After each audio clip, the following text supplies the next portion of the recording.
and welcome independent researchers, skeptics, and all of humankind to Shadow Citizen.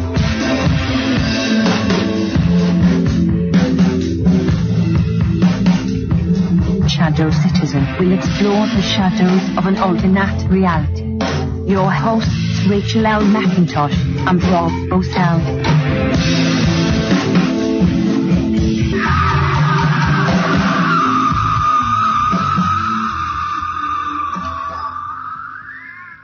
If this thing is powerful enough to affect the weather and powerful enough to affect earthquakes and volcanoes, which we didn't get into, but I can assure you it does. We'll have you back on to talk about that. I swear to God, this is so awesome. You know, we are electric beings and we are connected to this electric world. Hello, everyone. It's me, Rachael L. McIntosh. I'm your hostess tonight of Shadow Citizen. This is our 17th episode, and it's our very first episode ever here on American Freedom Radio. That man you just heard, that was Ben Davidson. He's our guest today on Shadow Citizen, and I'll tell you about him in a little bit. The other voice you just heard, that was me. That was when we recorded our interview with Ben on March 22nd. What Ben told us blew our minds. I'm not sure where you are, but what he's going to tell us is going to affect everybody on this planet.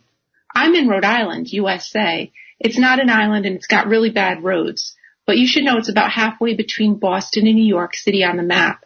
My co-host for this show is Rob O'Sell. He's left of me on the map and he's in another time zone. Are you here, Rob? Hello, Rachael. How are you? I'm good. Hi. I'm so glad you're here. And yeah, we got Ben with us again. You tell us what's going on. Okay, well, yeah, we just made this move over to American Freedom Radio, and Danny Romero has been doing this a long time. He's a true professional, and so we've kind of graduated from the Farm League. We're over there on Mixler. I had a little show for a year, and then you and I started doing a show in January, and we got invited over here. So this is very, very exciting. We're going to keep some of the stuff still going. We will still be simulcast over at Radio Confluence because we have some very loyal, fans over there, and we want to keep with them. They've been very good to us. If you look at our fan page, we have a lot of our guests. James Perloff just joined our fan page with his 3-timer coffee mug. So, Rachael, do you want to talk about the 3-timer? The 3-timer. Yeah, if you go over to our website, www.shadowcitizen.online, you can see our guests. Our previous guests are in our archive area, and our upcoming guests are right on our homepage.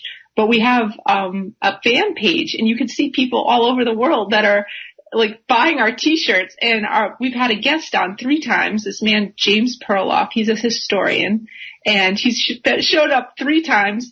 So we've given him one of our Shadow Citizen mugs. So that's featured on our fan page. And we invite you to go over there and check it out. And people can go to that to listen to the show live. It's force pushed off our website too. It's also at so it's at shadowcitizen.online, and it's also at American Freedom Radio. And it's a whole host of different people that are affiliates that are plowing this out all over the world right now. I'm so excited about this. This is really great. Yeah, it's super cool. You sent me your blog post, and I said, Rachael, I really hope you'll read this to me, read it on air. So you came and we did an hour on my show, and you read your blog post, and I recorded it and then cut it out for just his blog post. So we have a new audience here, I hope. And why don't I play it in? I hope Ben doesn't mind, but we're going to just kind of introduce our show over here to American Freedom Radio. It's pretty short, guys. It's only about a few minutes, but it will explain what Shadow Citizen is. That's right. So here we go. I wasn't always a Shadow Citizen. I grew up in a normal American 1970s family. Dad wore a suit to work. Mom was a nurse. I went to public school known for delivering excellent education. I went to college. I got a job. I had stocks and real estate and stuff. I paid taxes. But then something happened that was beyond my scope of understanding. Economics. And it wasn't just economics described in textbooks. It was fraud. I was involved with a bank that was committing fraud all over the place, and my life's work, savings, and inheritance as collateral damage. At that point, I didn't really see myself as a shadow citizen because I hadn't yet become aware of the shadow government that benefited from this fraud. It took a long time for me to realize that I was a shadow citizen. It took even longer for me to recognize that there were others like me. Eventually, a huge group of people that had been doing what they were born and bred to do, but had the rug yanked out from under them, became apparent to me. I watched as political parties wrestled to harness this confusion and anger in order to capture seats in government. Of course, with the trauma of 9/11, things like the Department of Homeland Security, U.S. Patriot Act, NSA, and the TSA were now commonplace, and people accepted formally intrusive behavior by their government.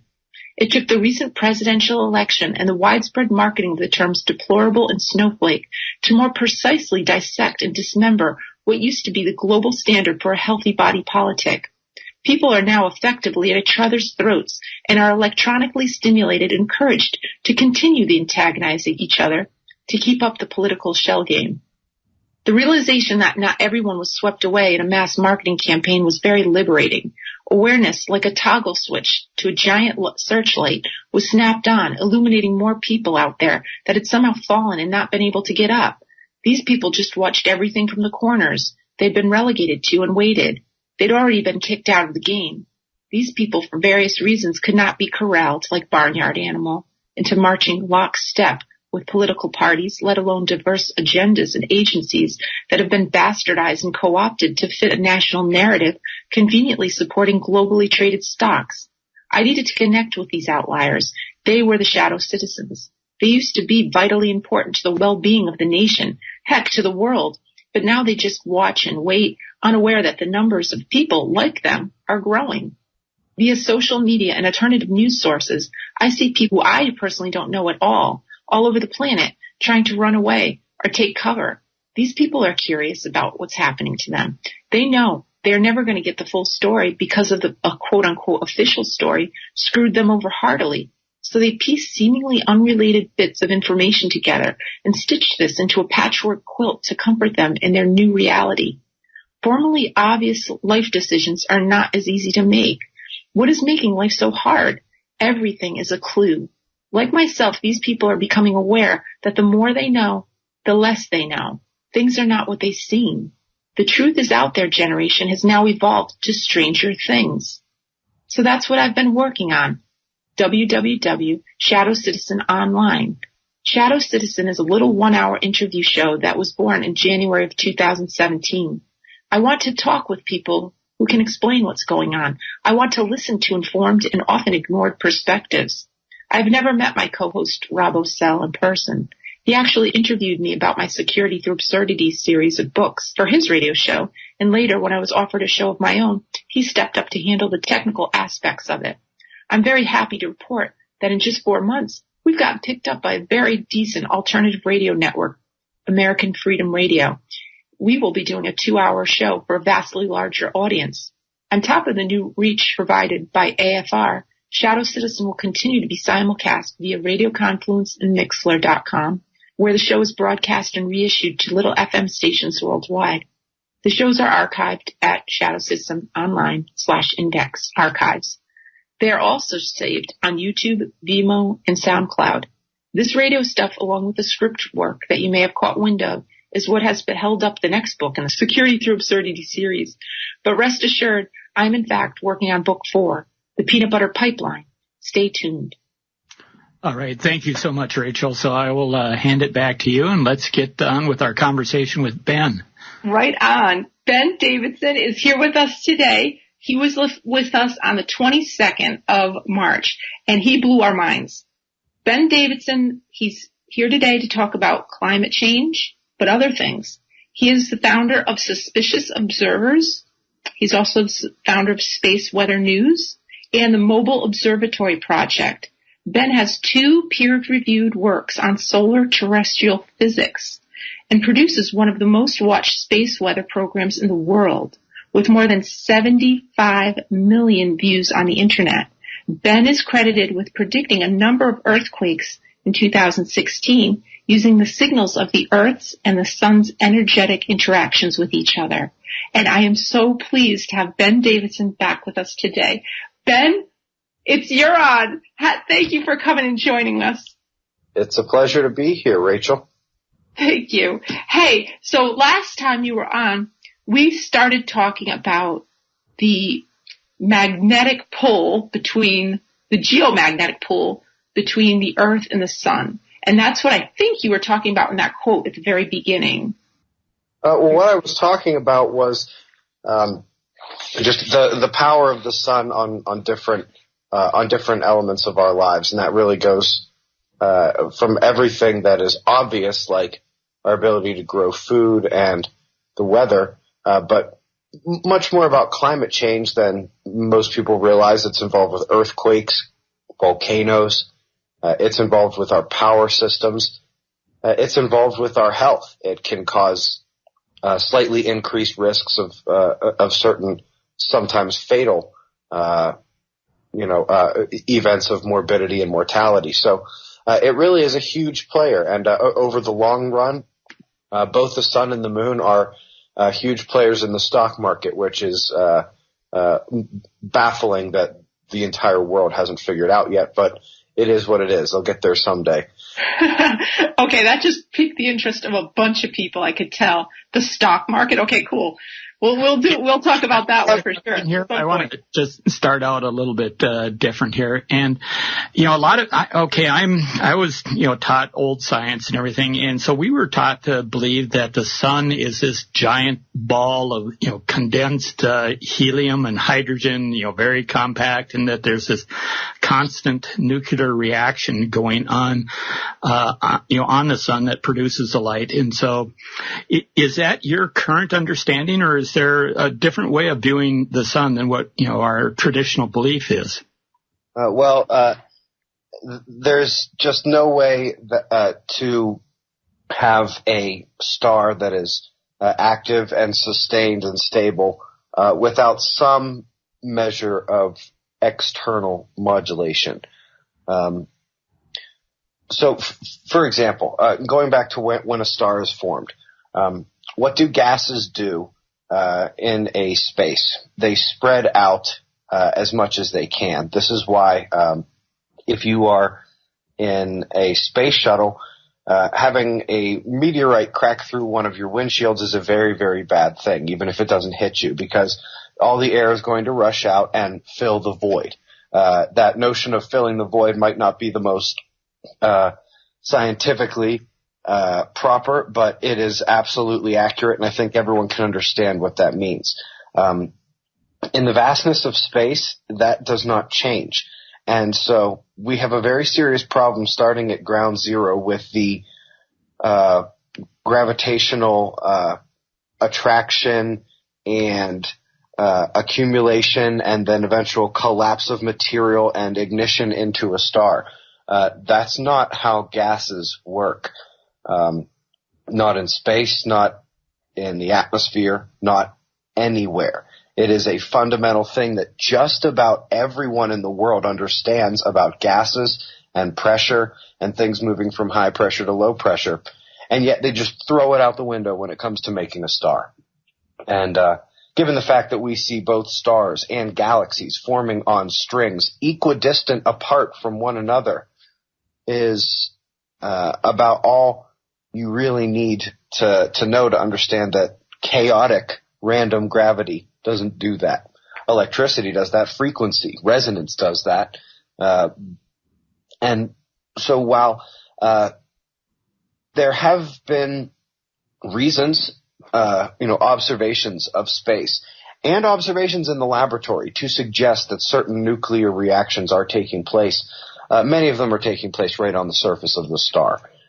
This thing really is an electrified ball of what probably is much more of condensed matter, like liquid, which Dr. Pierre-Marie Robitaille asserts. And to be honest, that's actually a good spot to break this out if you want to go into this topic, because he is the person who is on the forefront leading the way with this liquid sun hypothesis. Now, you might say, who is this guy and why does he get to say such a ridiculous thing, right?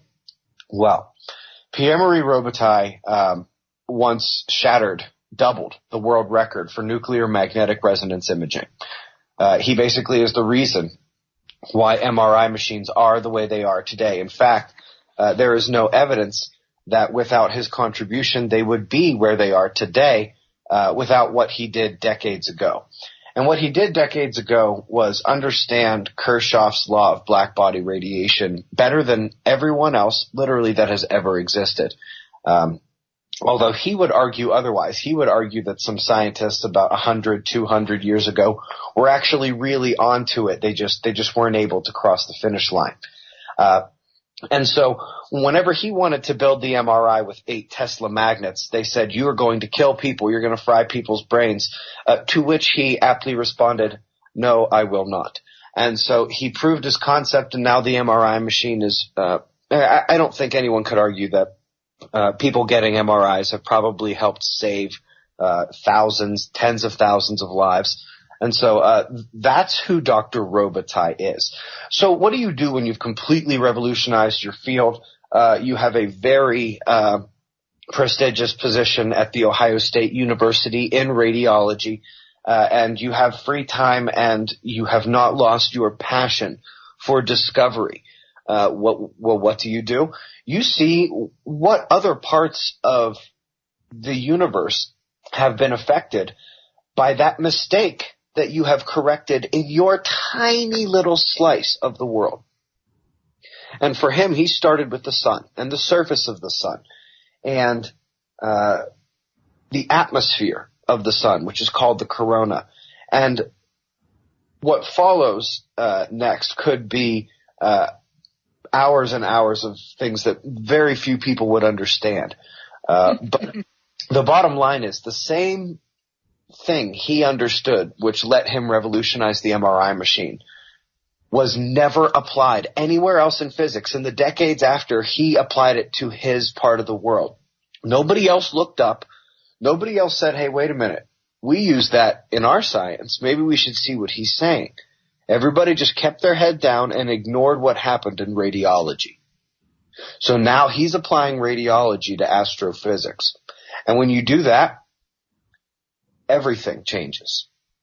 The microwave background is not a signature of the Big Bang.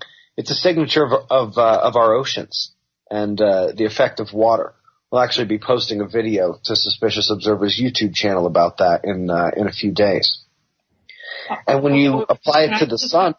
Can I ask a question? Sure. Okay. So what you just said is that unlike what we all learned in school, that our sun is just a giant ball of gas that's just kind of burning up on itself. And some of us learned like there's a nuclear reaction going on there. This is actually a liquid type of thing that we're looking at. Imagine liquid metallic hydrogen. Perhaps thinking about the Terminator in metal form is not, again, the most scientifically proper, but you're not going to be that far off. Now, you're going to have to think of it as a bit more rigid of a liquid, kind of like you could think of, really cold maple or molasses as a slow-moving liquid, or the way some people think of glass as a slow-moving liquid. And it's sort of in these lattice shells, these concentric lattice shells, Dr. Robitaille says. And the sun is sort of constantly expanding and shedding through them. And eventually it would, he thinks, go through them all and go through an expansive phase, become a red giant, and at that point we better be long gone from Earth. But he thinks that's thousands if not millions of years away. The real point here is that things like here's a great example. Many people know that there's this part of Earth's atmosphere way up near the top where you wouldn't be able to breathe, called the ionosphere, sometimes called the plasmasphere or thermosphere, where the electron temperature is actually thousands and thousands of degrees. And yet, if you were up there, you would actually freeze because there's just not that much up there. Just what is up there is really, really hot and excited, but it's, very, very much closer to being in the vacuum. It's very, very cold. Okay. Well, I can picture that. That's good. I got that. Yeah, so they measure these ion temperatures in the solar atmosphere and say that the atmosphere of the sun must be tens of millions of degrees, which would be like saying the upper atmosphere of Earth must be thousands of degrees, when we know if you were up there you would freeze to death. And so there's a number of spectroscopic properties of the sun that Dr. Robitaille has just demonstrated require only slight tweaks, but when you make those slight tweaks, the end result is a liquid star, a liquid metallic hydrogen star. Wow. And Dr. One of the things that you concentrate a lot on, on your reports is you always follow the sunspots every day. And I was, trying to catch up on some of your last conference, which you had a big announcement here this past week that I think that if anybody wants to go to this thing, and man, would I love to, but it's kind of out of what I can do. But anyway, you talk about sunspots, and somebody was saying, well, if the sun is this all fiery, globe that's got all these nuclear reactions on it, how come you can peer through these sunspots, these black holes that aren't, did I hear that wrong, or can you talk about that a bit? Because you're talking about the surface of the sun and how hot it's allegedly supposed to be, and yet there are people that, and this is kind of the woo-woo science, and I can't tell if this is COINTELPRO or not, but there are people that allegedly are showing craft, flying in and out of different spots on the sun. So there are a few people doing that. They refuse to share their footage. They all look fake to anyone who's actually seen editing software. And not to mention, there's tens of thousands of people, not to mention myself, with everything from welding lens scopes to H-alpha solar telescopes. And those are confirmed by people like me every day. So like when they say, oh, fake sun images, well, the problem is we verify them ourselves, and so do thousands of other people every day. That is not COINTELPRO. That's just people being people on the internet. It is what it is. I'll give you that one. Yeah. I know a lot of wackos on my day-to-day life, so that are convinced that the Earth is flat, and I don't think we should even waste the time to even go there. So. Yeah. Well, that's probably not a good way to divert this conversation, but it's the kind of thing sunspots. What are the sunspots? Are there like gaps in fire, or what are they? What I'm saying is that it's a mistake to think that the sun is that hot, that the atmosphere of the sun is tens of millions of degrees.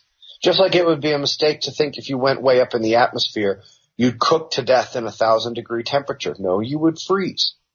If you were up there in the sun, you'd be really, really electrified and juiced up, but you would freeze to death up there that far away in that low density of area. It's that close to a vacuum. There's no amount of infrared rays that are going to keep you hot in a vacuum. There's no amount of UV rays that are going to keep you hot. Yeah, okay, they're going to burn the surface skin that's exposed to them. But, it's the kind of thing where a lot of our understanding of space and deep space really gets thrown for a loop. Yes. Because what you're saying, I'm picturing the sun, I go to your page and I'm looking at these pictures of the sun every morning, and you're telling me that aren't the planets nearer the sun? Aren't they hot? Like Mercury's hot? Mercury is hot, but it has ice at the poles. Oh. Water ice at the poles. Oh, wow. Yeah, so there are actually some parts of Mercury's poles that are craters that actually never see the sun. And they're freezing? Yeah, well, and around that there's a periphery where it's just a little bit too warm for that to happen, and that water is liquid water on the surface of Mercury. Mm-hmm. So, for example, you go into the center, if you could go into the very center of the moon, and assuming that it's not, assuming that the moon is actually the moon, you go into the center of the moon, you might find some temperature that's not so bad. I don't know what the air is going to be like or the pressure is going to be like, but deep down in there, with all the with everything going on around it, and with the tenuous induced ionosphere caused by interaction with the solar wind, there's going to be some electrical activity. And so the way we look at and the way we understand space, and consequently the way we look at and understand Earth and our interaction with space, is getting a major it's under major upheaval, and the people who are in the space don't really realize it yet, because like I said, they haven't lifted their heads up and looked around.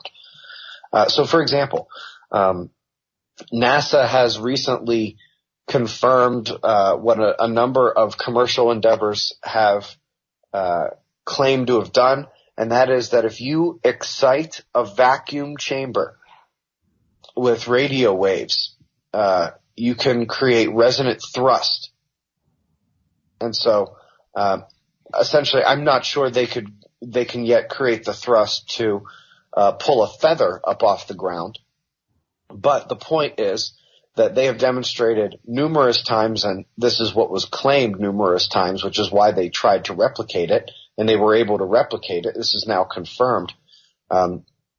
There is something about vacuum energy, vacuum plasma, that is much more powerful than, this is the 0 point energy that the folks talk about. Yeah. It's so much more influential, and it has no place currently in astrophysics. It gets no props. It gets no credit. It is in none of the equations, really.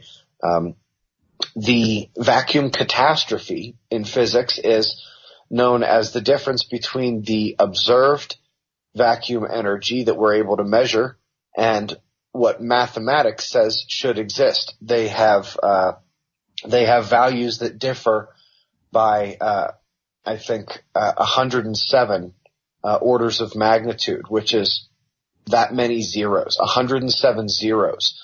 My gosh. That's how far apart the observed and mathematical understanding of vacuum energy is. And so literally everything about the universe is a guess. This is why we put everything we knew about the universe into a computer, simulated it over and over again, missed 97% of it, and then invented dark matter and dark energy.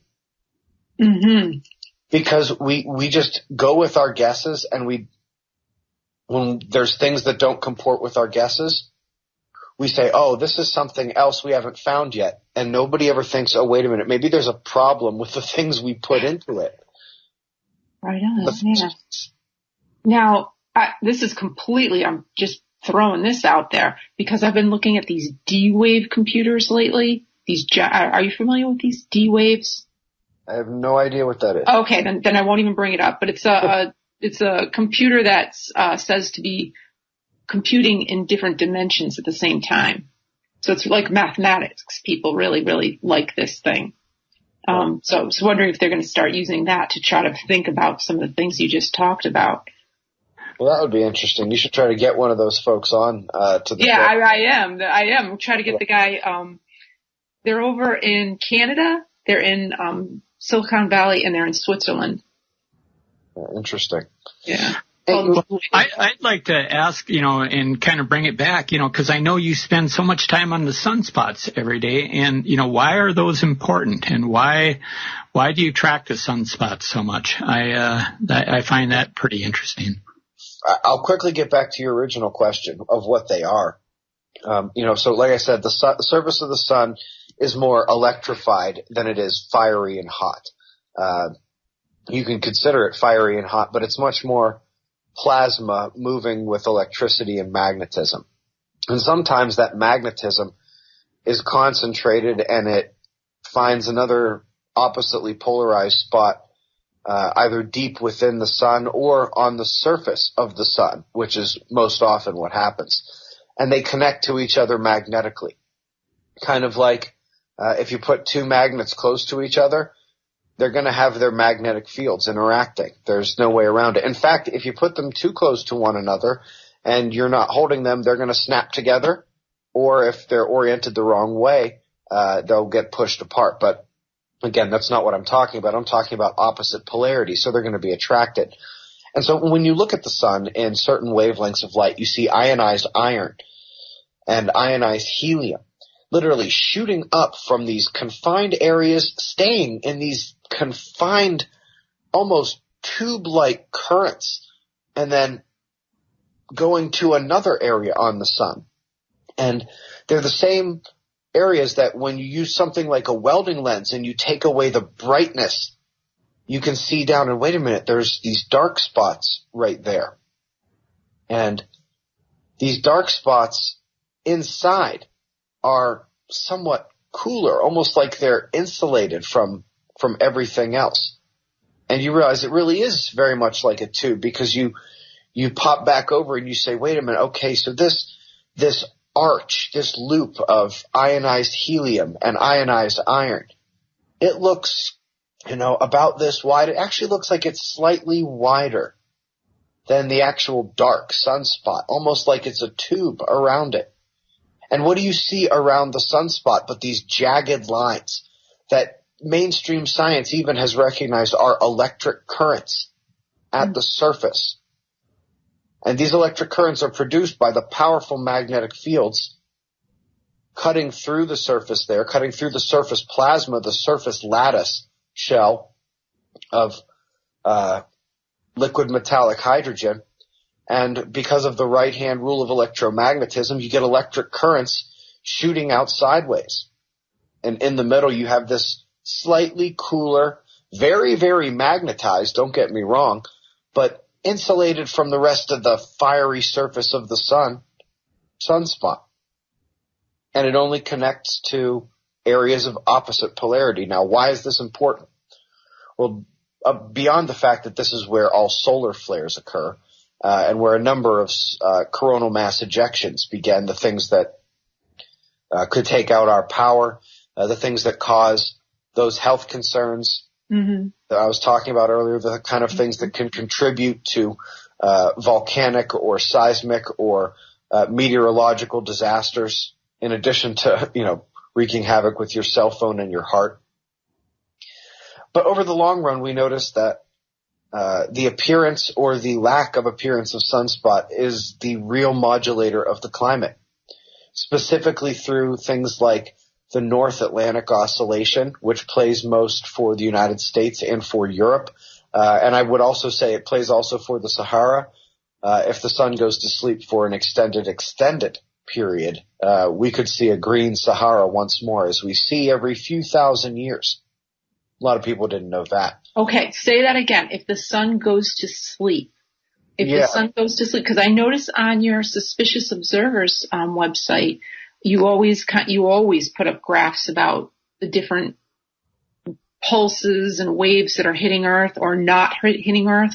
And then you've made a point a couple times to talk about how this extreme weather is going to become more regular because the sun is going to sleep. Can you talk about that? Absolutely. And, perhaps that's not even the best way to discuss it, because what's going to sleep is the sunspots, the solar flares. Okay. What's not going to sleep, and what's actually going to be really in its prime phase, probably for a while, is the interplanetary magnetic fields, which are the direct connections.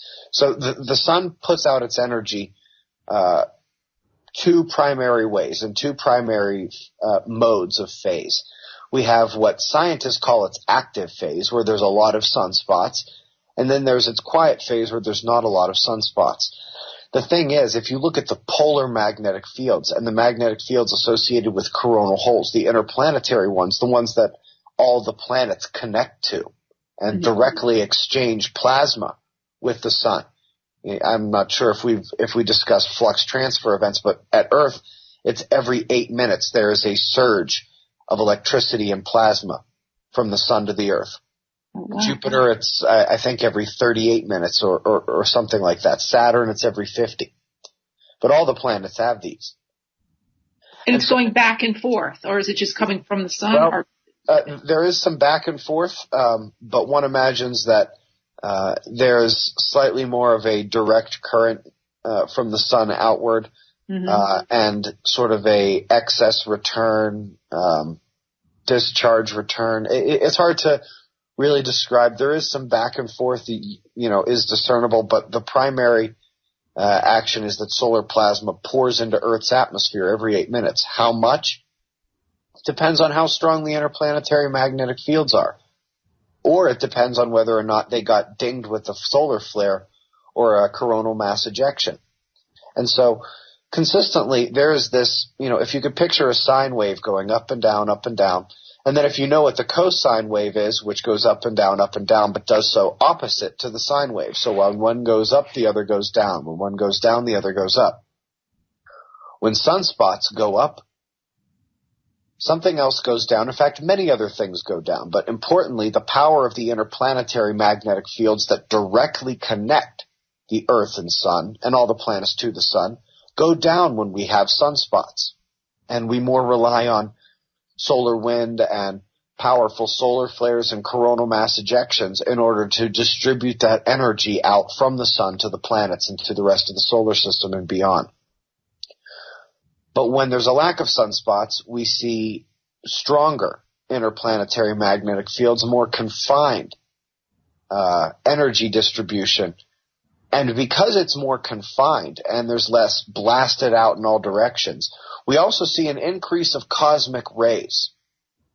Because cosmic rays are another one of those cosine things that when the sun is active and blasting out coronal mass ejections, well, those things are electromagnetic. They serve as an electromagnetic shield against the rest of the galaxy. And so when the sun is active, we see cosmic rays drop off. And then when the sun gets quiet, we notice many more cosmic rays coming into the inner solar system. But it's not like, that simply replaces what we are losing from the sun, because we're still getting what we got from the sun. We're still getting the solar wind. We're still riding in the electric field of the solar wind. We're still magnetically connected to the sun. We're still getting flux transfer events, surging solar plasma into our atmosphere every 8 minutes. And those are stronger because they are stronger when the sun is less active sunspot-wise.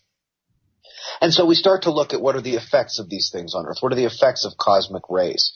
What are the effects of these flux transfer events and some of the effects of having stronger interplanetary magnetic fields? Because this research does exist. It's just that most of the research doesn't exist in a way where the scientists have seen fit to say, oh, hey, by the way, if the sun happens to go to sleep for a while, this is what this means and this is what this means, because, well, that's not how academia works.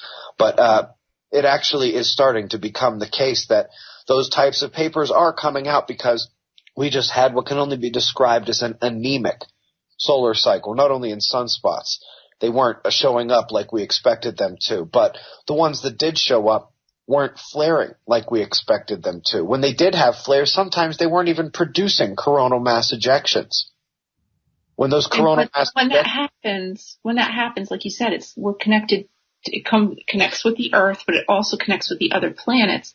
And what here on Earth was that when we had that snowstorm that killed, like, I don't know how many bushels of wheat recently. I was going to bring that up too.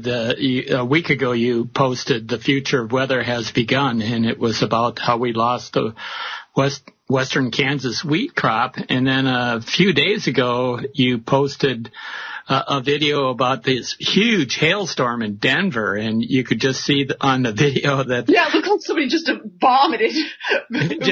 This whole city just disappeared, under this blanket of hail. Sadly, we are entering a new paradigm of Earth as far as we have a frame of reference for it.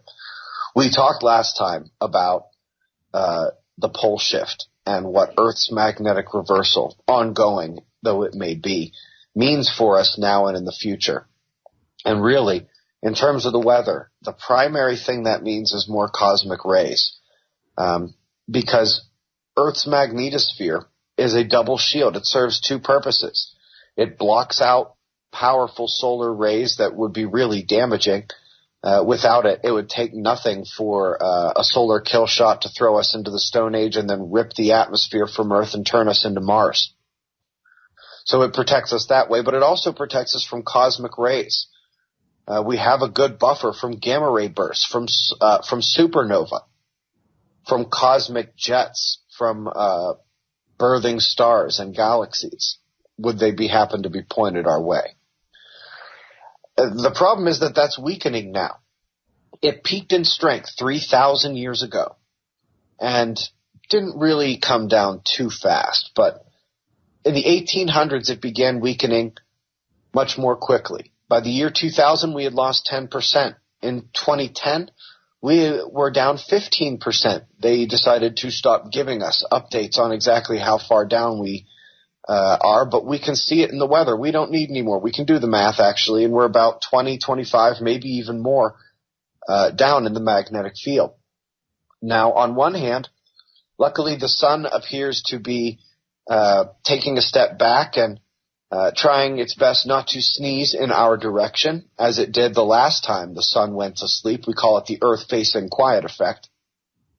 But with that comes an increase in cosmic rays because, again, when the sun is blasting out these solar flares and these coronal mass ejections, they act as a shield. The moment they get past Earth, they're a shield until they dissipate, until they spread out enough. They're a shield in that direction from cosmic rays. And so we're losing both of our shields at the exact same time. And unfortunately, what science is just now beginning to realize, what I was fortunately able to include in my latest book, Weatherman's Guide to the Sun, was that hail nucleation, cloud formation, cloud condensation nuclei, the juicing up of lightning, all of these things are directly related to cosmic rays. The Europeans are doing much better than we are here in the United States because there's just not a lot of money for space weather or cosmic ray weather forcing in the United States. Most of it goes to anthropogenic climate change research. Right. And so in Europe, they're much more in tune with what's going on. Russia's starting to figure it out too. India has this very much figured out. They are very well aware that everything that matters to them, which is the monsoon flow, is based on the sun. Mm-hmm. Just about everything. And so we have the North Atlantic Oscillation. We have the Intertropical Convergence Zone, I believe it's called, and the monsoon flows resulting from that, which are very important to India, Malaysia, coffee-growing regions to the south of that, Vietnam, and it's also important that it stays away from parts of China for there to be 3 billion people there. And the last time that this intertropical convergence zone and shifting monsoon flow, which killed millions of people in India the last time it happened, and took the rain away from them and dumped it on China. Last time that happened was 400 years ago. I don't think there was 3 billion people there. Spread out in some of the areas there are now, changing the land in such a way where it could handle such a rain even less than it could before. There are examples like this all over the place. It's one of the reasons I'm in Albuquerque, New Mexico, what I call the New Valley of the Sun, where we're insulated from earthquakes, tornadoes, just about everything except more precipitation. Boo-hoo us in the high desert. I'm going to jump in again here. I'm located in the Mississippi River Valley, so I'm in the southeast corner of Minnesota, and I've always been told that this 500-foot, bluffs around me, that they were carved out by the melting of the last ice age, and so all the water running off, carved this hole in the valley. And or carved this valley, I should say, and with the high walls and everything. And then I just looked, I was kind of catching up, and I caught this Tony Rango video that you posted here a week ago with electric geology, and I'm going, wow, this is like backwards. He's talking big flood, and that it was that these mountains and hills. Now, I don't know if it's the same for this area. We very well could be carved out by the melting ice age. I don't know, but he offered a new view that I had never considered. And so he's talking about out west, and I forgot anyway, where he was, but he was going, rafting down the river, and he's looking at all these, forms, and he's telling his guys that are along with him that no, this was deposited by, during the Great Flood, that it was raining down all this fire and debris coming down from above, and because the water was there, it was shielding certain area from these deposits. This is really bizarre stuff. It's like backwards from the way that we were taught to believe. I don't know if you want to go into that at all, but I was just like blown away, completely blown away. Okay, well, starting with the first thing you mentioned, the glacier carving and things like that. When you're talking about something that happened very, very rapidly, and it's not just water moving, but it's rock and land and things that help scrape away, that's a very different story. And the carving of the glaciers isn't something that took hundreds of millions of years, like what, the last ice age was just 100,000 years ago, maybe even less. The last glacial period was probably only 11,000 years ago. So we're talking about a much different time scale. And we're talking about water moving rock basically as a piece of sandpaper. That's a little different. But what Tony's talking about is an area that from about 100 miles up in the sky, 200 miles up in the sky, 500 miles up in the sky, makes absolutely no sense.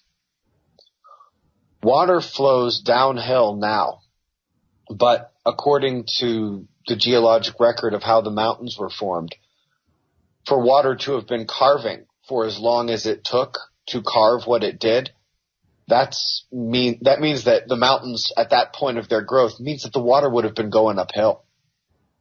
There are these mountain ranges that have an all certain shape to them, and they're all blamed on wind and rain and this and that, but you look on the other side and sure, they're covered in trees as opposed to dirt and grass, but they're in the exact same shape going the other direction, and you realize, wait a minute, these things are just forming a giant circle.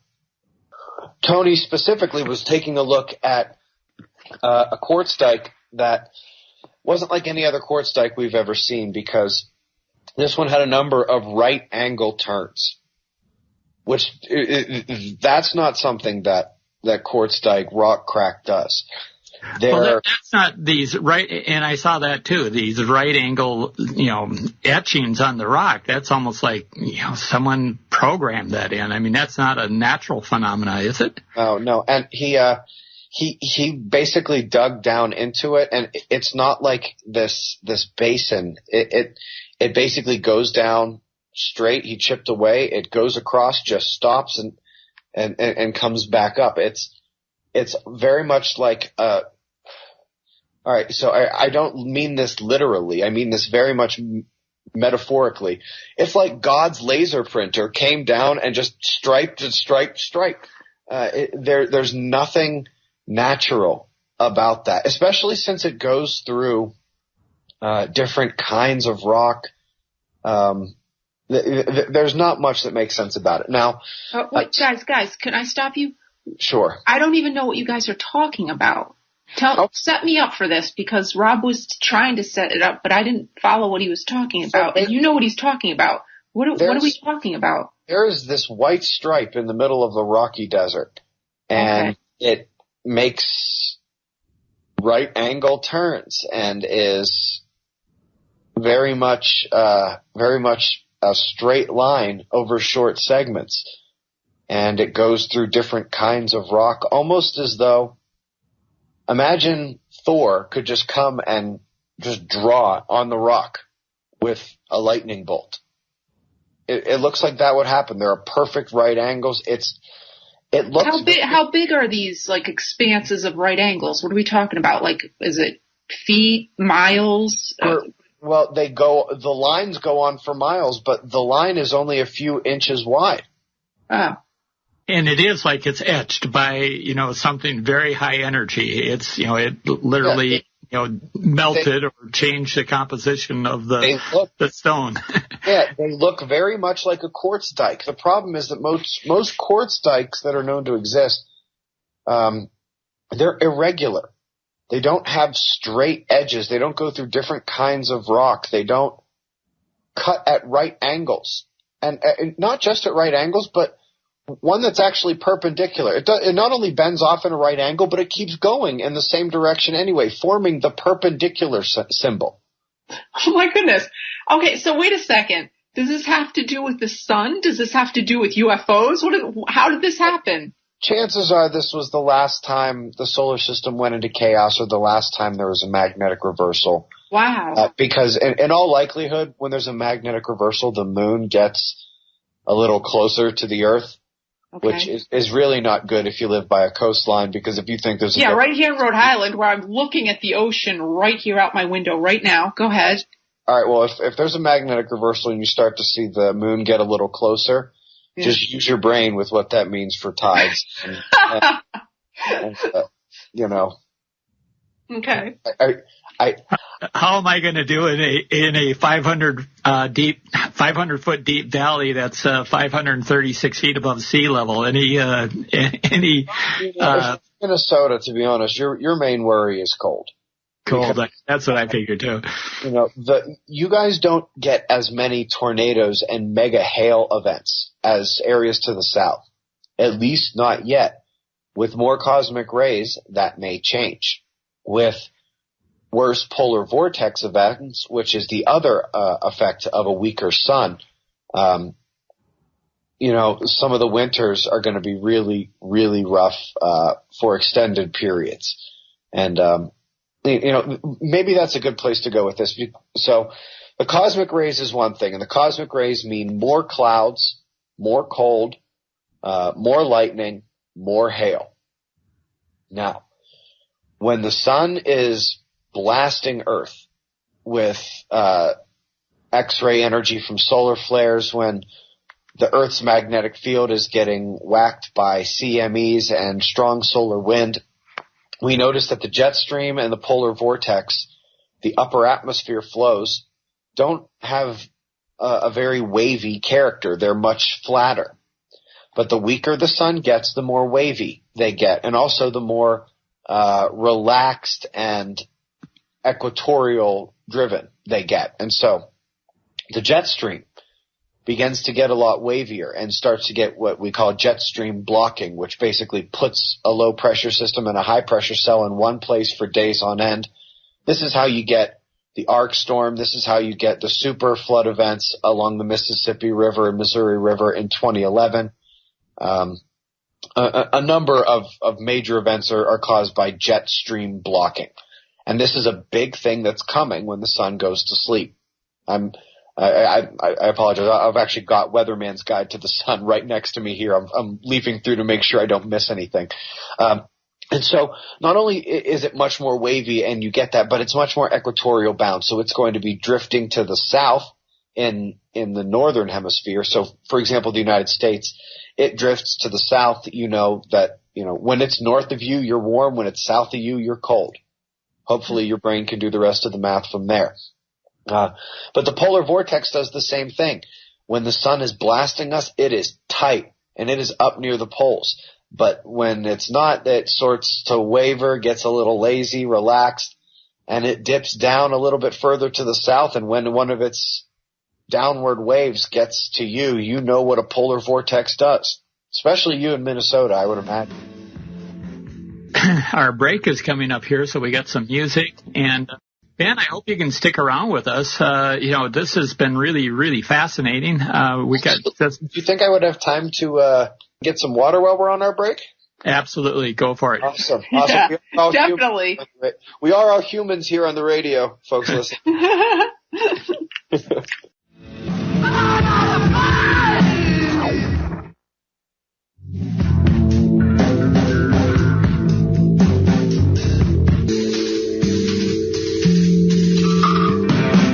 And welcome, independent researchers, skeptics, and all of humankind, Shadow Citizen.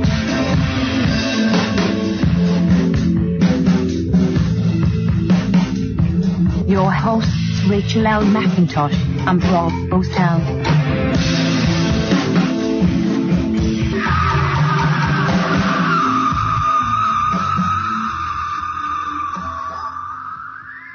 Oh my gosh, well thank you for listening to the first half of our show, everyone. This is Shadow Citizen, and this is our first show on American Freedom Radio. And we just had our first hour with Ben Davidson from Suspicious Observers, and he was going pretty deep about stuff about the sun. He's going to be coming back with us shortly. In the meantime, Rob, are you still here with me? Yes, I am. That was just, that was fascinating. I love Ben. He has a way of, introducing new ideas, into my old brain. I was taught a certain way, and we're rediscovering the world around us and looking at them through new eyes. And, I don't know. I guess I'm not, they say curiosity killed the cat, but I think I'm terminally curious, so I must be have gone through a few lives here now. But I still love it. What kills me is the whole thing that he just says, like, no big whoop.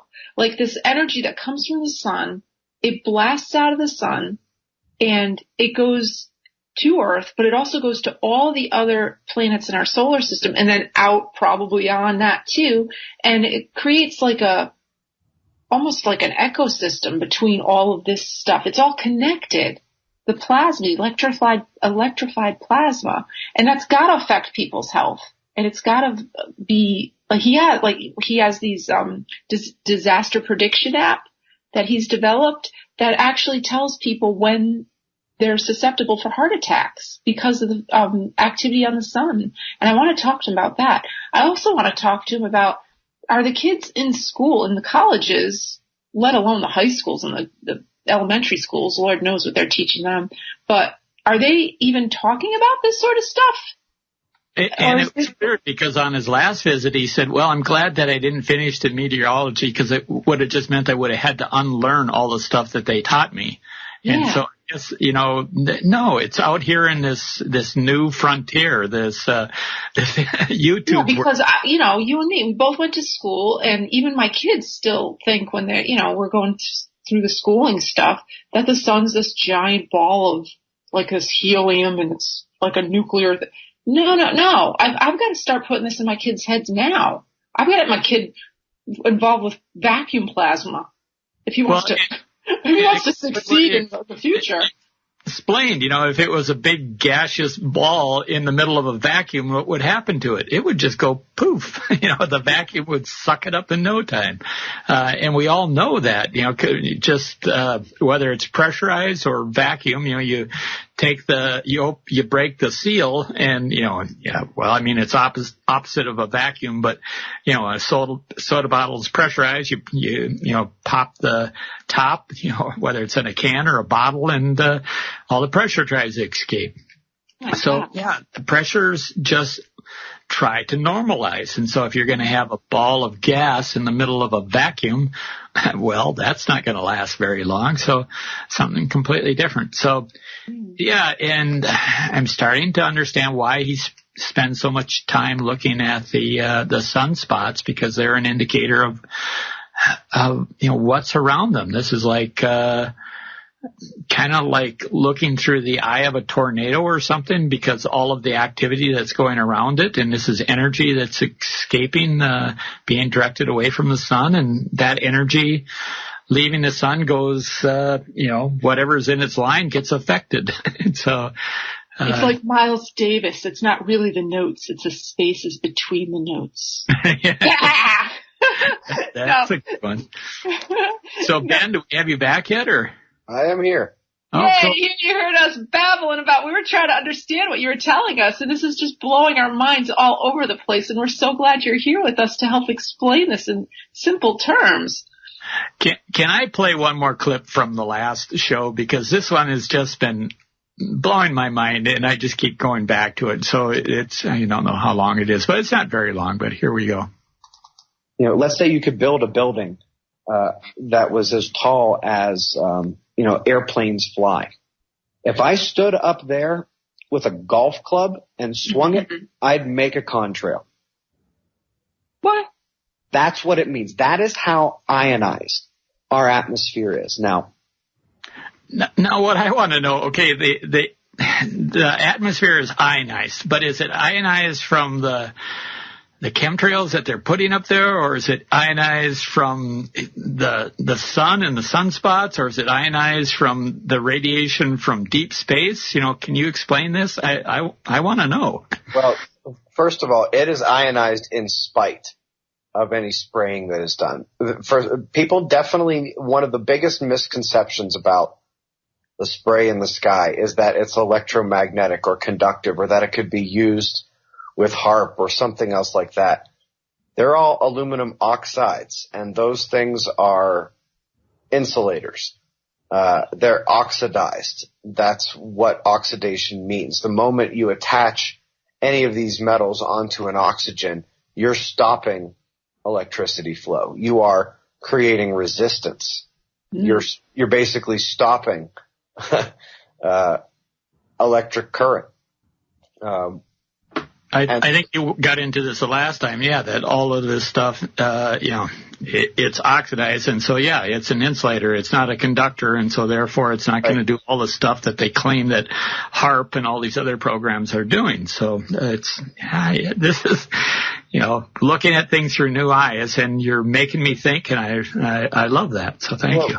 So if somebody is of the mindset that it's just evil people at the top and everything they do is evil and just 100% bad and all that, this conversation is not going to go very well.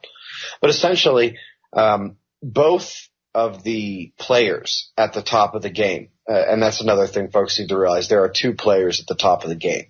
Neither one of them wants the game to stop. They both love the game. And so part of the game is protecting their cattle, protecting their sheep.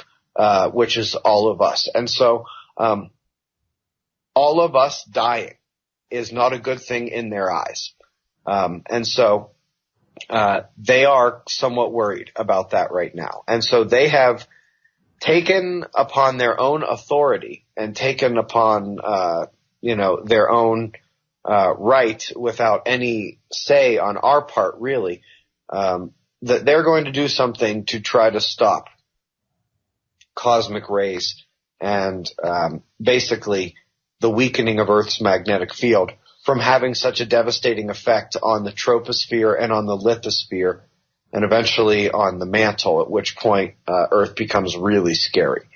I can step out of my anger about that for just a moment and say, scientifically, this is one of the things that somebody could come up with. I think there's a lot of other things somebody could come up with, including doing nothing and then just trusting that we can survive like we did every other time this happened on the planet.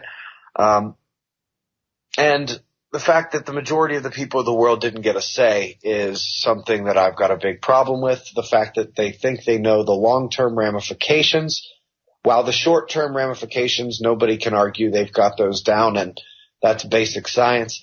Long term, I don't think they have any idea what they're doing. They shouldn't be playing God in the sky. It's a very frustrating topic for me, especially when I see how all over the place the geoengineering opposition is. If you can't figure out why this community is considered insane after about 5 minutes of just looking at different aspects of the community, I don't know what to tell you. You may be part of the problem. It's a real problem. It's a real thing.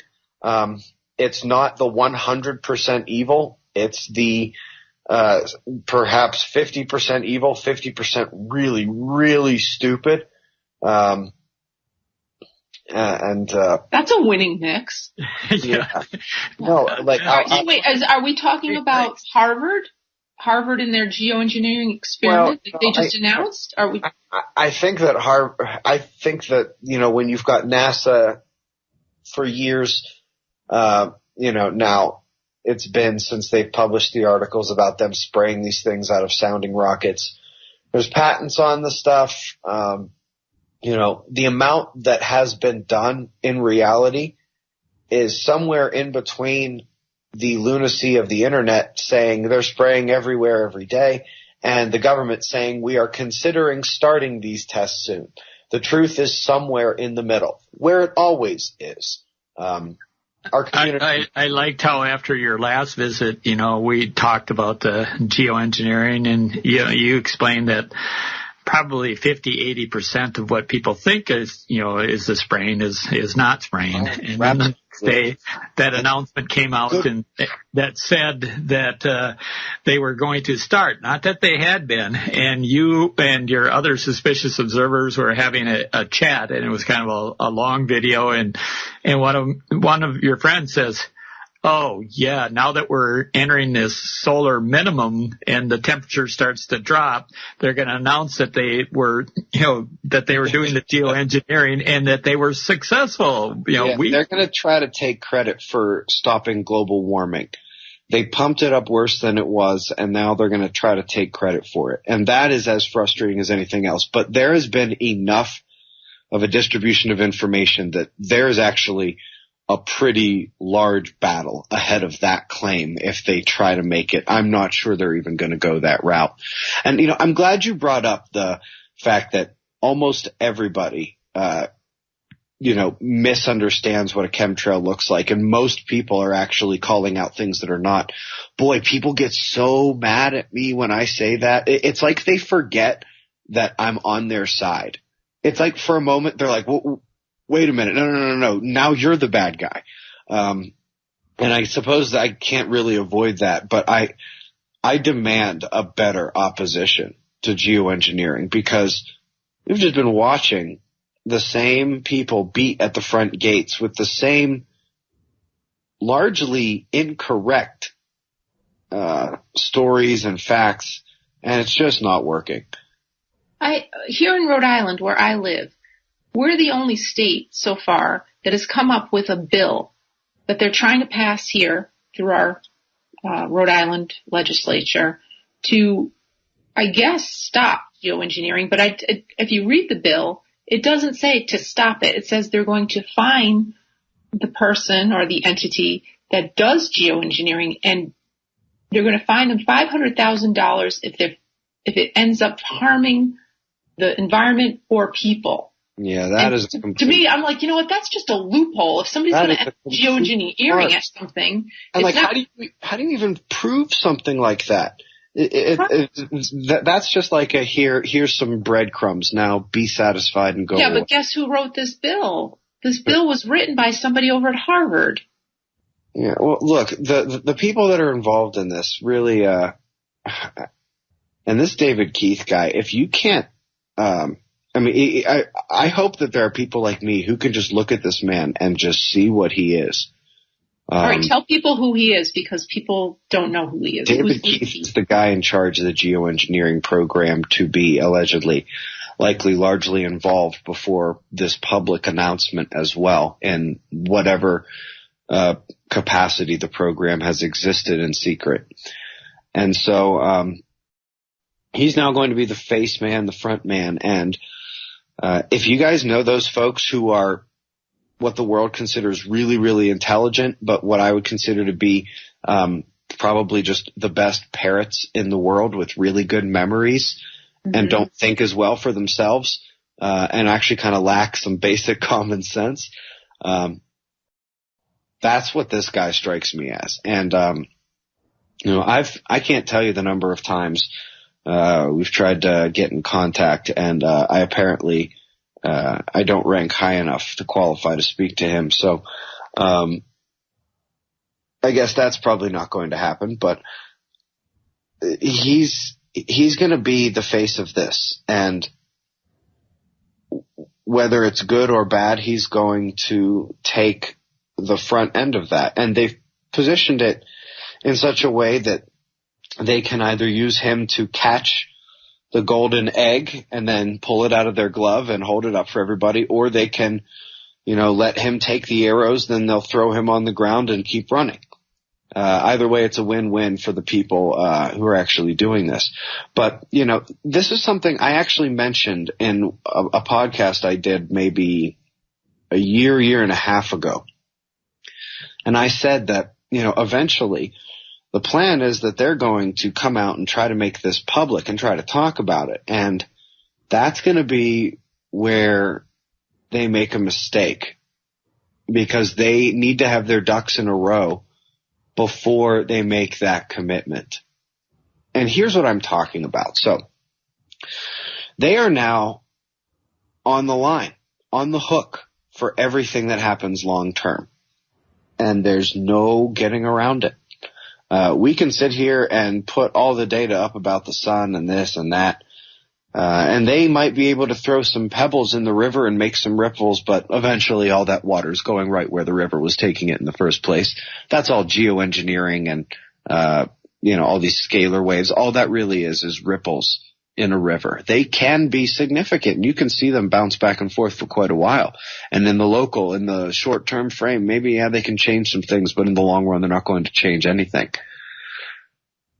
That, if you can sort of take that picture, they've now committed to the river, and they have no idea what rapids may lie ahead or what waterfalls may lie ahead. And I don't think, have a really good understanding of just how bad it is that the sun is going to sleep at the same time that Earth's magnetic field is disappearing. Because the last time the sun did this, and there were million death famines twice in India, a couple of them in Europe and in a number of other places. And when there was significant floods and or droughts and or many ice age conditions all over the world, and it was a really, really hard time. Back then, the Earth's magnetic field was powerful. It's now, I would say, 20-25% weaker, if not more. And so those two things are really a compounding event. It's one of the reasons why some of the lesser well-known, but one of the more, some of the more diligent researchers think that we might have a little more than a mini ice age coming up here soon. It might be just a little bit, it might be enough to send us over on the tipping point if, Earth's magnetic field loses another 15-20% while the sun is still asleep. That's a major ice creation event right there. And how many years are we talking on that? Do you have any idea how long that could take? I'm certainly not a prophet, and anybody who would try to give you any certainty about a date or a timeline like that, that's like an unsubscribe right there. But unfollow. All of those things, all of those negative social media monikers that I can think of at the moment. But I'd say worst case scenario, a couple of years. Best case scenario, we'll see the worst of this in maybe 2 decades, 3 decades. God, all right. So my kids will see this. Yeah, you're going to see it too. You're not that old, Rachel. Oh. All right. So, let's focus in. If and when this happens, which you say is going to happen, things are going to be, I'm in Rhode Island, like I said, things are going to become more extreme. Is that what you're trying to say? Well, that would be the prediction, certainly. And, of course, I can't tell you definitively this is what's going to happen, but I can tell you definitively this is what happened in the past. These are the effects of what happens when this has happened in the past. If it happens again now, this is what is going to happen. And all of the data suggests that this is the same repeating pattern that has never failed to repeat as far as we know on the Earth.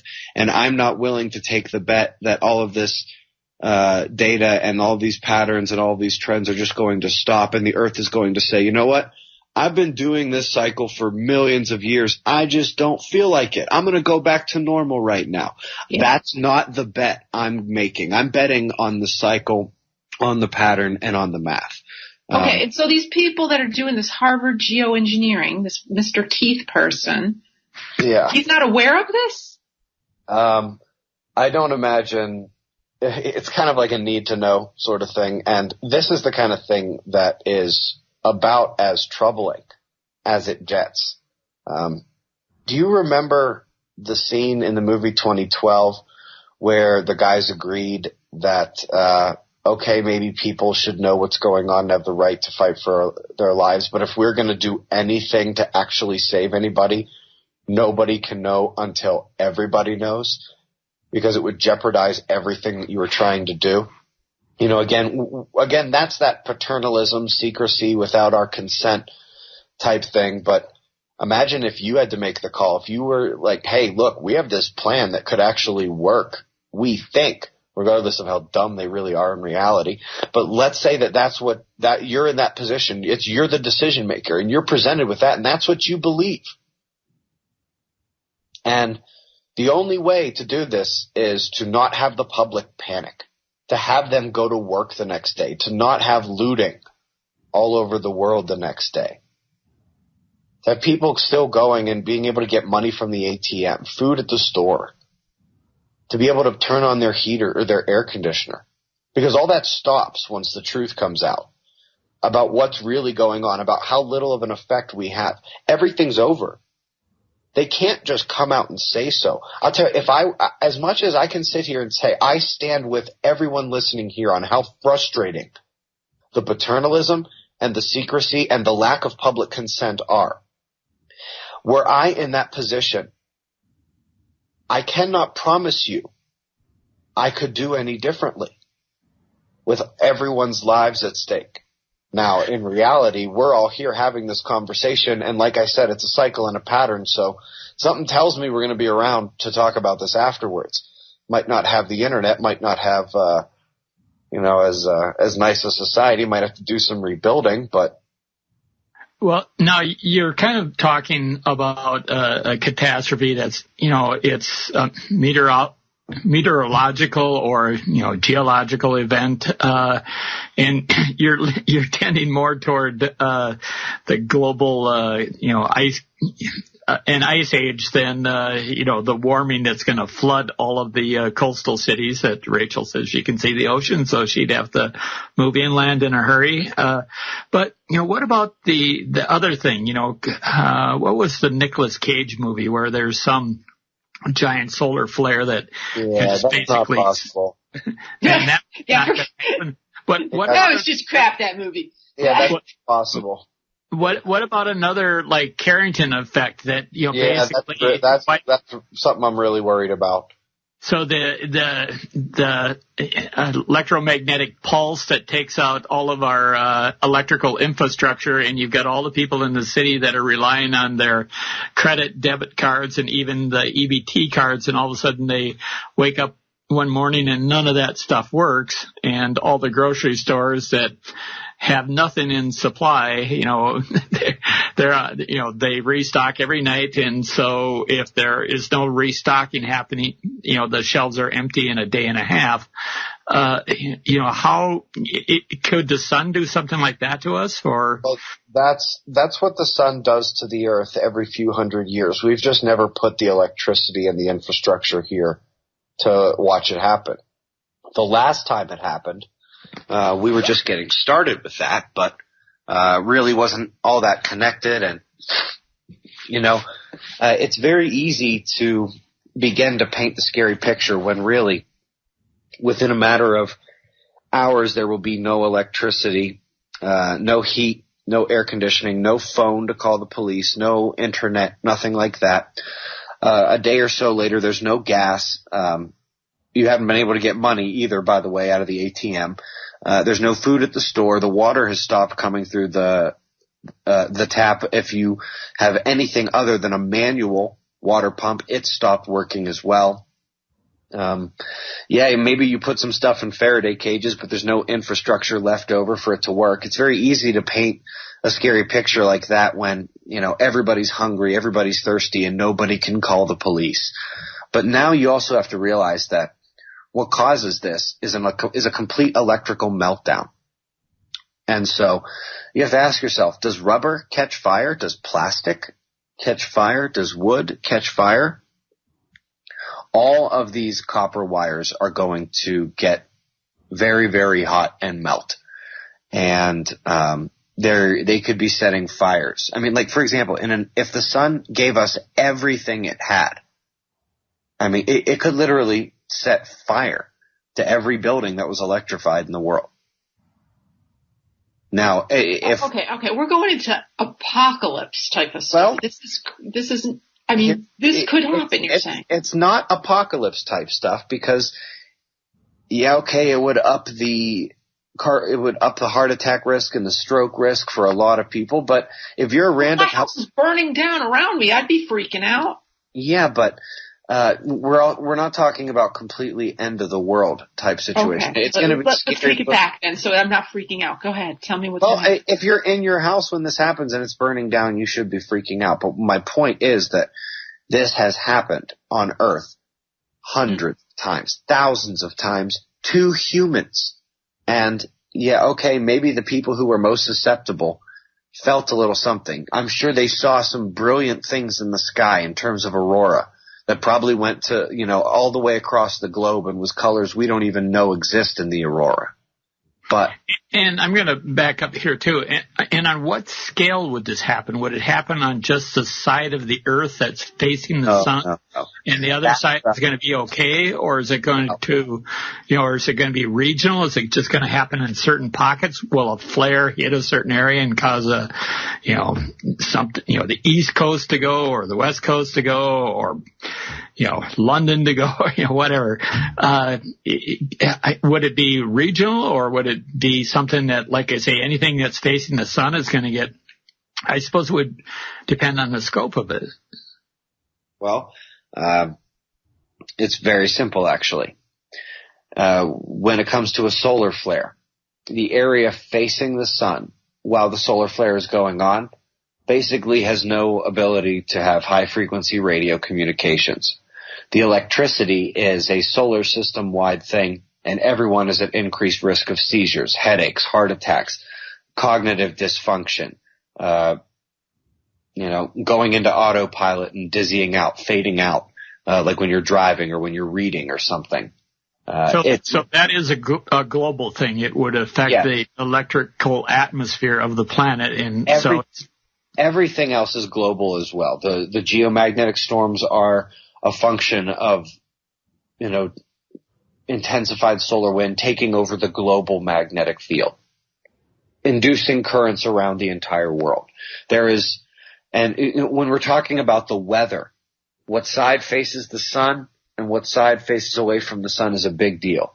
But when we're talking about electrical power, when we're talking about human health, when we're talking about earthquakes and volcanoes, we're talking about a global thing. It just so happens that on the sun-facing side, there is the compression of the magnetic field, the compression of the Van Allen belts. They get pushed into the atmosphere, and ions and electrons get forced directly downwards, which, again, cause cloud condensation nuclei, juice up storms, grease lightning, and create hail. That does not happen on the backside or the night side of Earth. Okay. Well, go ahead. I'm sitting here thinking all right, you live in Albuquerque, New Mexico. Is that what you've come to figure out is the safest place to be? Yes. There's a few places across the oceans that may be a little safer, maybe not. I wasn't going to leave the United States, though. Yeah. But for the United States, you're thinking Albuquerque, huh? Yeah. The new Valley of the Sun, which basically extends down into the Mexican mountains and north into Colorado. I'm looking at my map right now, making plans, looking at how many frequent flyer miles I have. Okay. The last time you were on, we talked about this living planet, and Rachael doesn't like it sometimes when I bring this up, but I'm a cab driver, and one of the things I do is I deliver people to the hospital, and they are kind of freaking out because there have been a lot of deaths lately. And, I think about these old Frankenstein movies, of trying to reanimate dead flesh, and, they're attaching, the things on the side of the neck to, to be charged by lightning to put, life back into it. And you actually talked about a living planet, and you said, some of the moons out there would probably be more habitable than, like Mars or other planets, just because they're in this, magnetic field that the sun generates. And then you also talked about something called, I think it was the, Schumann resonance. Can you explain that stuff? What is it that, makes life happen on a planet? Why do we have a living planet? Because apparently this electricity that is the difference between life and death in, any living being is apparently also part of what keeps a planet alive or not alive. Or have I conjectured this too far out, more than it should be? Well, it is quite conjectured, I must admit that. But you're probably looking for one of the great answers. You might as well have asked, why are we here? What happens when we die? If everybody, once they see certain things or when they're exposed to certain ideas, can understand this idea of this electric spark of life. Anybody who saw that bit of research where they actually did the artificial insemination, and even outside of the human body, the moment the sperm met the egg in the laboratory setting, there was a flash. A little flash of light. I put that on my Facebook page a couple times. It's so beautiful. The best you can do is know there's something there, and then not trust anybody who says they have the right answers or they know it all.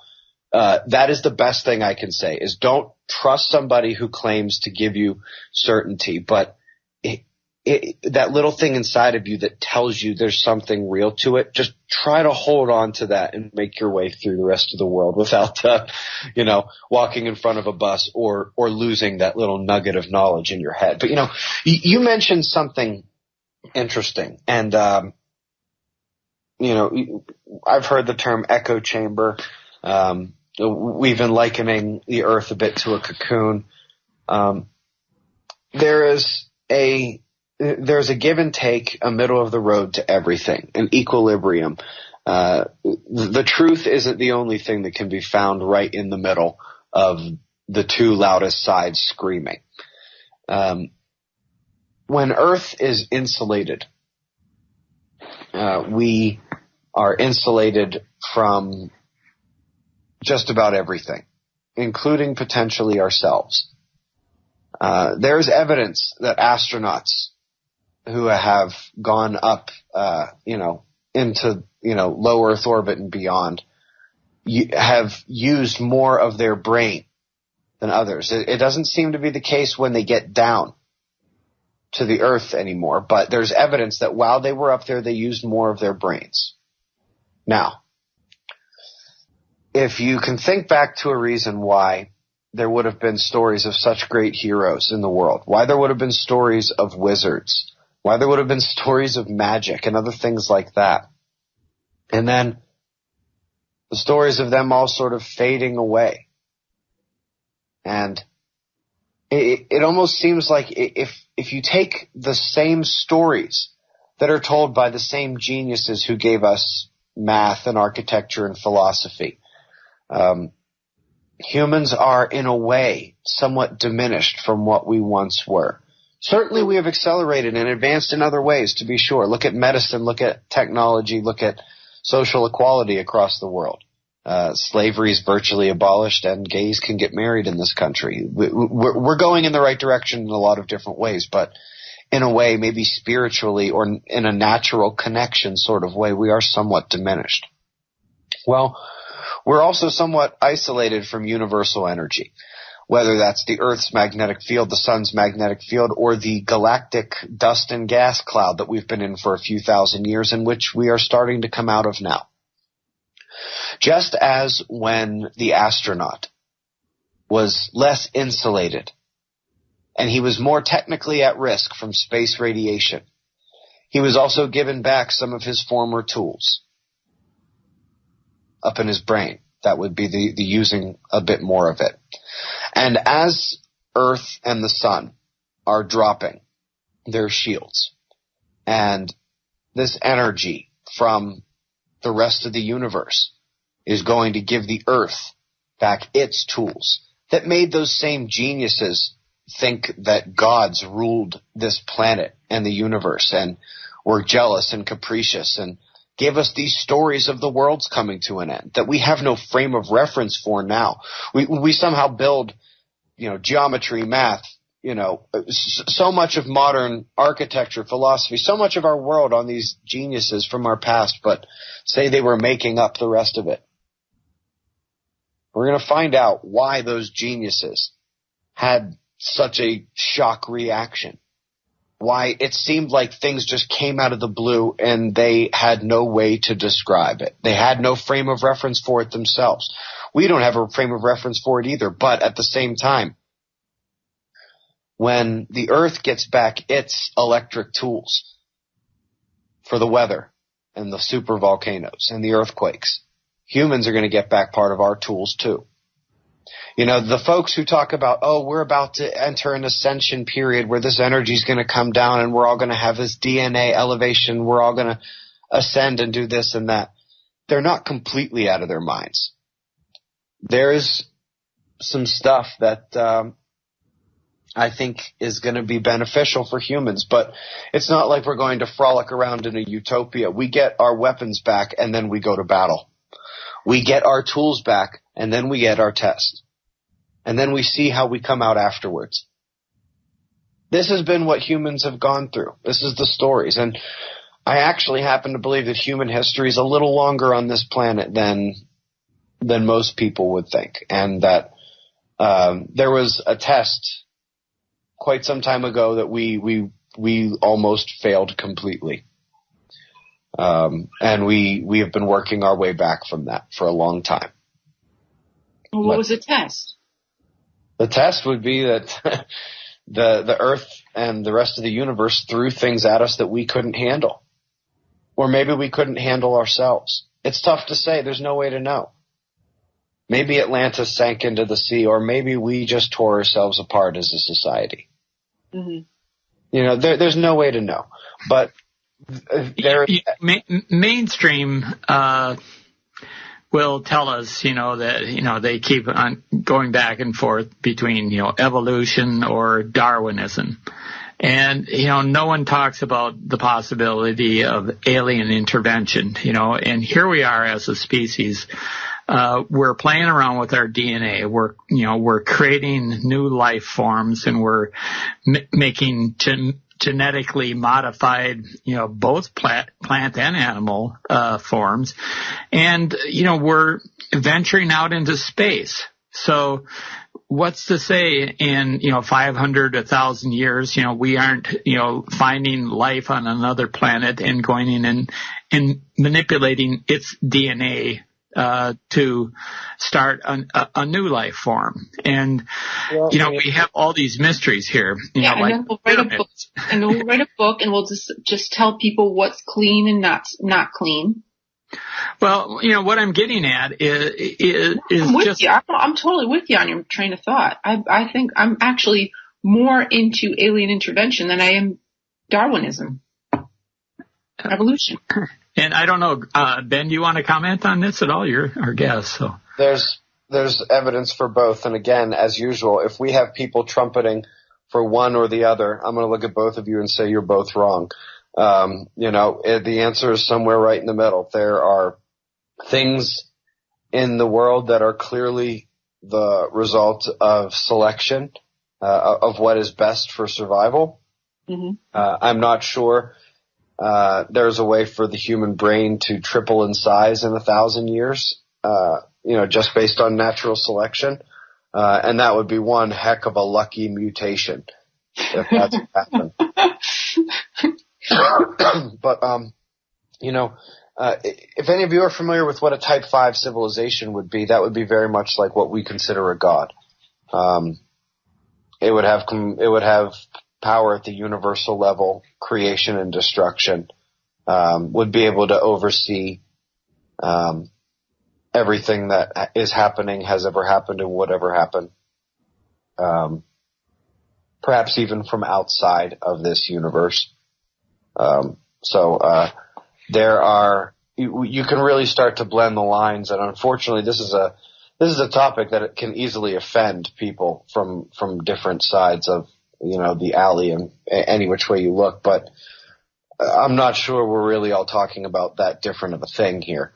And so there's evidence for it, certainly. And a lot of the stories of what look like white bearded humans, apparently according to the stories coming down from the sky, what if this was just a few of the humans that were left? And, there's like, wow, we have a world in disarray and there's like 12 of us. What do we do?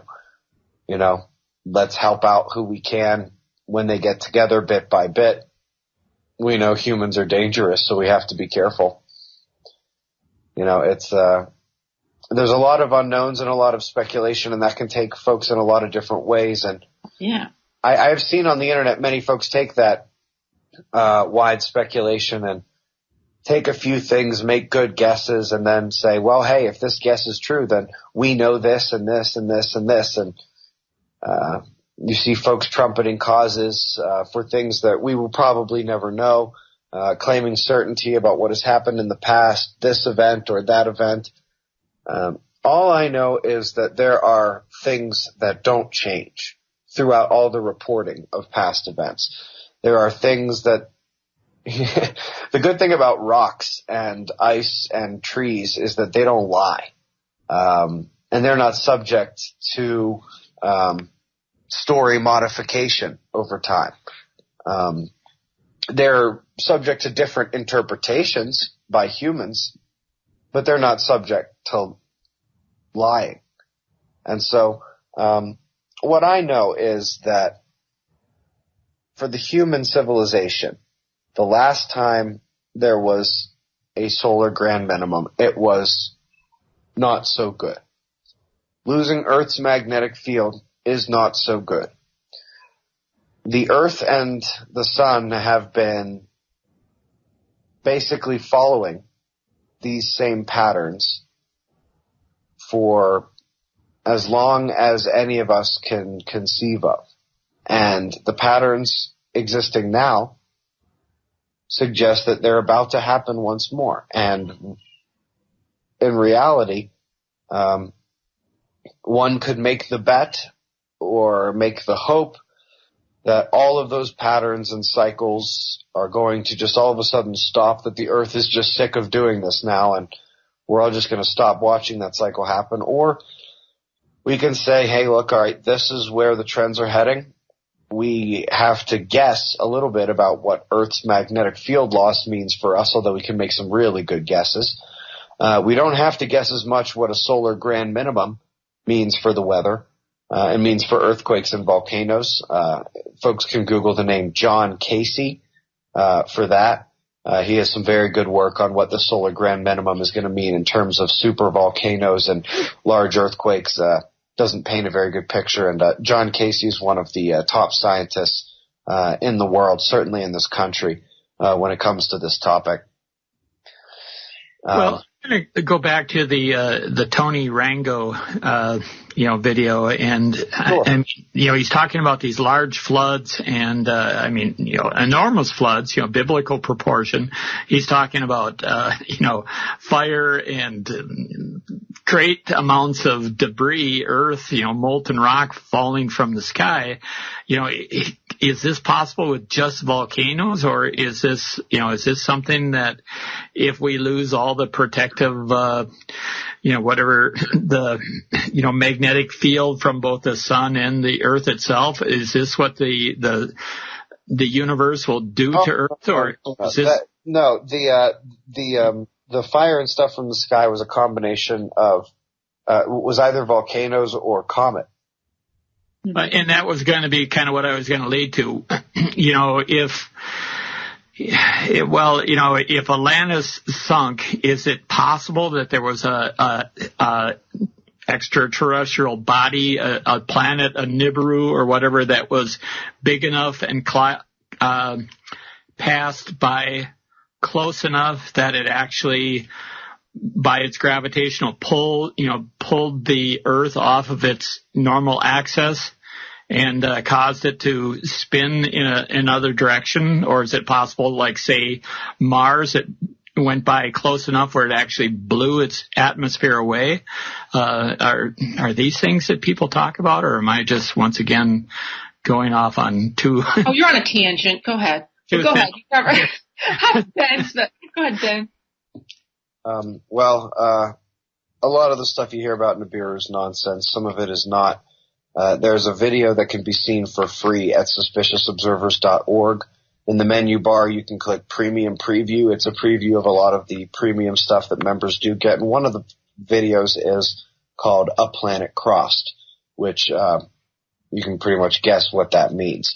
That's what I think is the best evidence for an actual, sighting of a crossing planet not that long ago, in geologic terms. There was a lot of gravity in your question that I didn't, initially, not how I would have phrased it. Certainly gravity's involved, but plasma interactions are involved as well. In terms of Atlantis sinking or something else in the Indian Ocean, there's some interesting features connecting Antarctica up into the Indian Ocean that really give me significant pause as to what that could have looked like if the world was.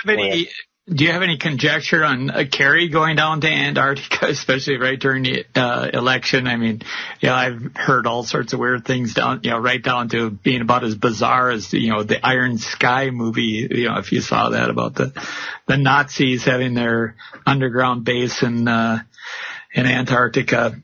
But anyway, you have any, I don't know. I've jokingly said that Kerry went down there to pee off the edge of the flat Earth, but that was strictly a joke. Kerry went down there as part of the cooperation between the United States, China, and Russia, which exists both in Antarctica and in space. Part of what keeps the world mum to this and not freaking out over the fact that they're all working together over what must be something really, really important, is the fear that is implanted we're all going to go to war. It's complete nonsense. First of all three of those countries can stop any missile in this atmosphere anytime they want. 99%, any, U.S., China, and Russia could hack and control it. And that tiny little sliver that's left is eliminated by electromagnetic weapons and lasers. There is no missile that will actually go anywhere in this atmosphere that they do not allow. They are all working together on this because they know everything's just about over. And one of the ways that they make sure nobody knows until everybody knows is they keep everyone basically scared out of their minds that we're all going to nuke each other and that we're all going to kill each other, and et cetera, et cetera. In reality, that's very, very comforting what you just said. Well, you have to realize that. And to reinforce it for a second here is, look at Trump launching, 60 missiles, against Syria to destroy an airport, and they didn't hit the runway. I mean, did they do that on purpose, or were the Russians over there saying, yeah, we'll pluck this one out, looks like it might hit. We'll pluck this one out, looks like it might hit. It's freaking people out. Yeah, well, to be honest, I'm not really sure what actually happened over there, what they were trying to hit, what they did or didn't hit. Who really knows what you can believe about stuff? Because, frankly, I don't believe much of any of it. To me, it seems like a giant theater, much like all of this economic fear is. As bad as things are economically, they have demonstrated that they can just throw Band-Aid after Band-Aid and finger in the dike, and apparently they've got a million fingers, because they're just going to keep all of this game. They're going to keep us distracted, and they're going to keep the game going until they cannot do so anymore. As long as they can keep the economy going, as long as they can keep you worried about anything other than the sun and the earth and what's really doing and what they are really doing and what's really going to happen, anything that can keep us focused on us being the problem, humans being the problem, on not looking outwards, on keeping our heads down and stopping us from picking our heads up and looking around at what's actually going on and saying, how is that going to affect what I'm doing over here? As you can see, we're now starting to come full circle with 10 minutes left in your first. Right, exactly. Now, so here's my thing. Back to the this legislation that Little Rhode Island is trying to pass about geoengineering. Is it even worth it? It is not without merit or moral, righteousness, but practical reality. It's not something I would waste too much of your time with. If it's nothing to go ahead and support it, or sign a ballot, or do something on the internet, make a few clicks, I would say go ahead. I wouldn't waste a day going and marching for it. I wouldn't spend an hour making a sign, stuff like that, because the practical reality of it is what it is. Well, they're going to do it anyway? Yeah. Okay. Yeah. Well, and if they do it, how do you prove it? Especially because, like I mentioned when I was talking about the golf club up at the top of the skyscraper, with the cosmic rays, with the increased water vapor in the atmosphere, with the 10 to 100 times the amount of aircraft in the sky, literally, we're noticing the critical frequency of the F1 layer of the ionosphere for any ham radio operators out there. If you haven't noticed a change versus what it was like 10, 20 years ago, you have stopped using your ham radio. Things are not like they were back then. The critical frequency, what it takes to hit the F2 layer, has completely changed. If you want to skip off that one instead of F1. Basically what this means is there's too much electricity. There's too much electricity and there's way more water. And that means that just about every plane, unless it's way, way up at cruising altitude on a high pressure, cloudless day, every single one of them should be creating more than a normal contrail. Much more than a normal contrail, to the point where an uneducated person who doesn't know any better and who has just heard about the chemtrail conspiracy should say that's a chemtrail. Well, I'm a private pilot, and until someone pointed out chemtrails to me, I didn't see them, even though I was up there flying around all the time. But one thing I did notice, I've told you I'm in the Mississippi River Valley here, and I'm in Wisconsin. They call it the coulee region. It's all these low rolling hills that kind of pop up out of the swamps, and it's really moist. It's very, very humid here, and on warm summer days, it could be, perfectly clear out, and I'd be flying around and I could see just these little wisp of, I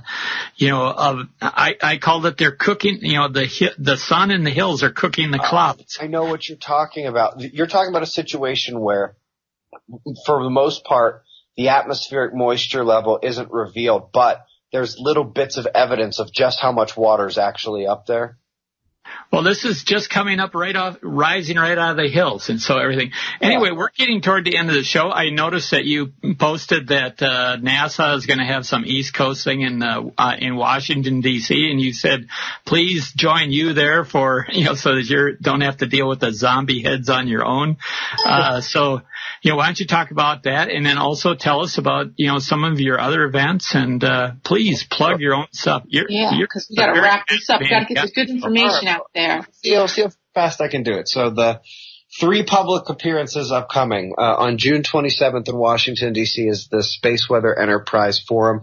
You do have to register for it online. It doesn't cost anything, but it will be interesting, and we can hang out. It will be cool. You will not be able to miss me. I kind of have a big mouth. August 17th through the 20th in Phoenix, Arizona. I'll be speaking at the Electric Universe Conference. I believe I'm speaking Sunday morning. Okay.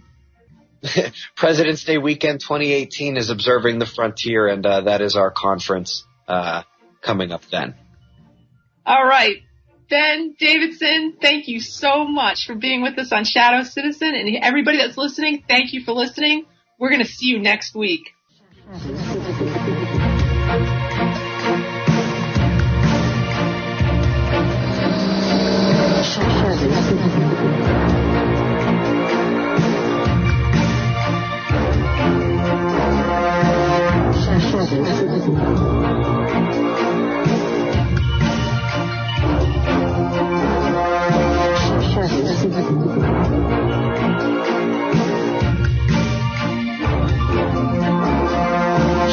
Citizen with Rachael L. McIntosh and Rob O'Sell. News and information you can trust. This is American Freedom Radio. Freedom, American Freedom Radio. American Freedom Radio.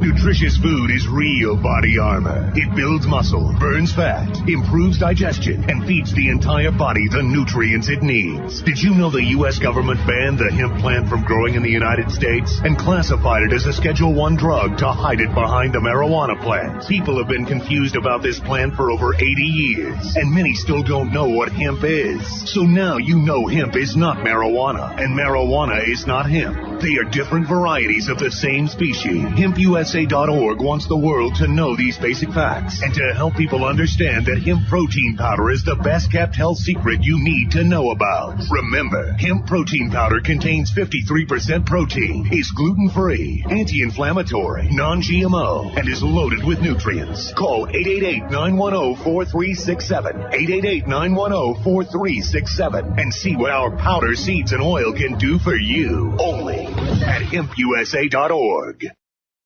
We all know that they're not telling us the truth. So stand up for your rights, demand the real medicine, and your right to use it and grow it. This is Rick Sensen, and you're listening to American Freedom Radio. Quality, value, style, service, selection, convenience, economy, savings, performance, experience, hospitality, low rates, friendly service, name brands, easy terms, affordable prices, money-back guarantee, free installation. Free admission, free appraisal, free alterations, free delivery, free estimates, free home trial, and free parking. No cash, no problem, no kidding. No fuss, no muss, no risk, no obligation, no red tape, no down payment, no entry fee, no hidden charges, no purchase necessary, no one will call on you, no payments or interest till September. But limited time only, though, so act now, order today, send no money, offer good while supplies last, 2 to a customer, each item sold separately, batteries not included, mileage may vary, all sales are final, allow 6 weeks for delivery, some items not available, some assembly required, some restrictions may apply. So come on in. Come on in. Come on in. Dang it. So come on in for a free demonstration and a free consultation with our friendly professional staff.